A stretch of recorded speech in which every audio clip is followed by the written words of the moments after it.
So there's one final story I'd like to share with you that I think really pulls this all together, brings the entire deconstruction process into focus. In the year 2000, two brothers were hitting golf balls at a driving range in the UK.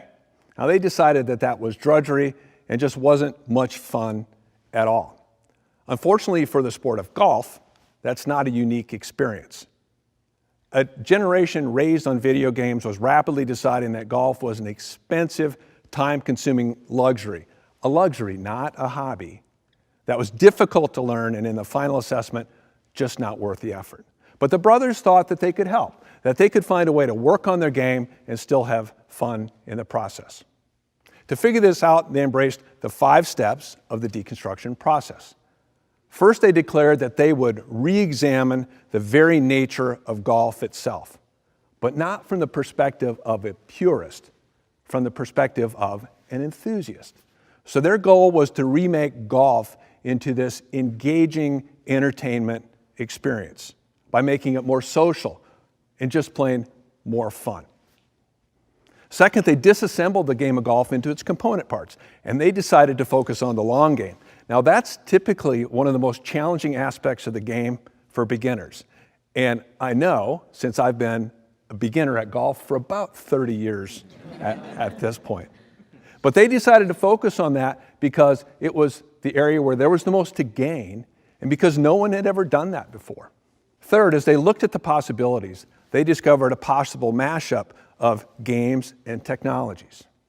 And what they decided to do was to blend a golf driving range with the social environment of a pub and combine that with the clear scoring and immediate feedback that comes from sports like darts or bowling. Now, there was an IT component to this, certainly, but one of the cool technologies that they used to pull the whole thing together was something called RFID tagging. And what that allowed them to do was to actually label each and every golf ball individually. So if you're a golfer and you smack that ball out there, you've got instant feedback about where the ball went, how you hit it, and what your score is.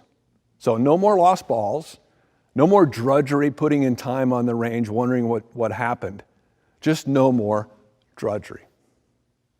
Fourth, they delivered this concept to major cities across the UK and the US, and they called it flat out fun. This is golf, right? But it's flat out fun the way you encounter it at Topgolf. And the final aspect of this is that Topgolf is digesting the feedback that they're receiving from their customers about this new market that they've created. Now, they've got things like meeting spaces for corporate meetings and family events and that sort of thing, but they've also just started something called Topgolf TV. So what Topgolf TV is the opportunity for media and sports personalities to talk about their encounters with this exhilarating entertainment experience, which used to be golf, but is now Topgolf. And by the way, the personalities that they're working with go straight at the 18 to 34-year-old demographic that they view as critical to the success of Topgolf, and which, by the way, doesn't really feel very connected with the sport of golf. So by many measures, the traditional sport of golf is really very challenged, right?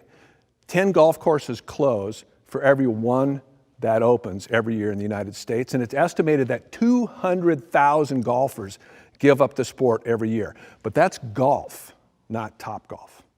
Topgolf has got 37 locations open, and trust me, they're booming.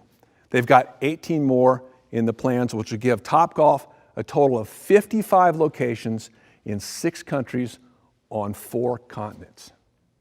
Now, if two brothers can do that with something as entrenched as golf, just imagine what you can do with all the things that you've got to work with.